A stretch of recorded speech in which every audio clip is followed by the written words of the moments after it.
आप सभी को प्रेज द लॉर्ड। इजरायलियों को वीराने में रहे करीब 40 साल हो गए।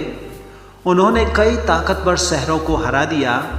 अब उन्होंने यरदन नदी के पूर्व में मोआब के मैदानों में तंबू खड़े किए। कुछ ही समय के अंदर वे वादा किए गए देश में जाते। मोआब के राजा बालाक को डर था कि इजरायली उनका राज्य छीन लेंगे, इसलिए उसने बिलाम नाम के आदमी को मोआब बुलाया ताकि वह इजरायलियों को श्राप दे। मगर यहोवा ने बिलाम से कहा, तू इजरायलियों को श्राप मत देना। इसलिए बिलाम ने मोआब जाने से इनकार कर दिया। राजा बालाक ने एक और बार बिलाम को बुलाया और उससे वादा किया कि वह जो मांगेगा वह उसे देगा। फिर भी बिलाम ने इनकार कर दिया। तब परमेश्वर ने बिलाम से कहा, तू मोआब जा सकता है, मगर तू वही कहेगा जो मैं तुझे बताऊंगा। बिलाम अपनी गधी पर चढ़कर दक्षिण की तरफ मोआब जाने लगा। उसने इजरायलियों को श्राप देने की सोची, जबकि यहोवा ने उससे कहा था कि वह ऐसा ना करे। तब 3 बार यहोवा का स्वर्गदूत उसे रोकने के लिए रास्ते में खड़ा हो गया। बिलाम उसे नहीं देख पाया, मगर उसकी गधी ने उसे देख लिया। पहली बार जब गधी ने स्वर्गदूत को देखा तो वह रास्ते से हटकर एक खेत में चली गई।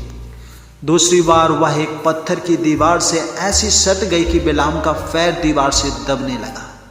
तीसरी बार वह रास्ते के बीच बैठ गई। तीनों बार बिलाम ने गधी को लाठी से पीटा।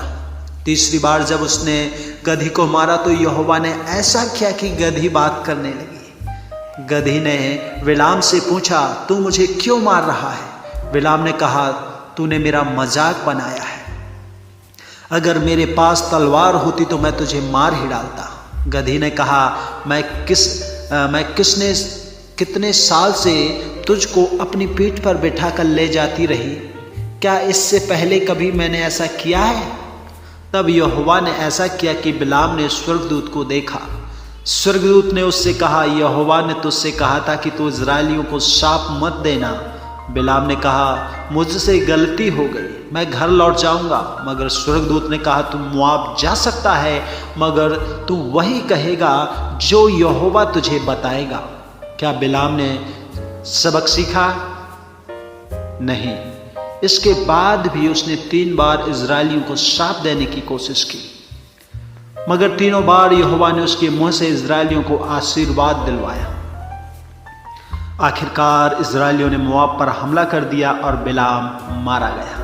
और बिलाम पहले ही यहोवा की बात मान लेता तो क्या उसके साथ ऐसा होता? इसलिए परमेश्वर के वचन लूका 12:15 में लिखा है कि हर तरह के लालच से खुद को बचाए रखो, क्योंकि चाहे इंसान खुद के पास बहुत कुछ हो तो भी उसकी दौलत उसे जिंदगी नहीं दे सकती है।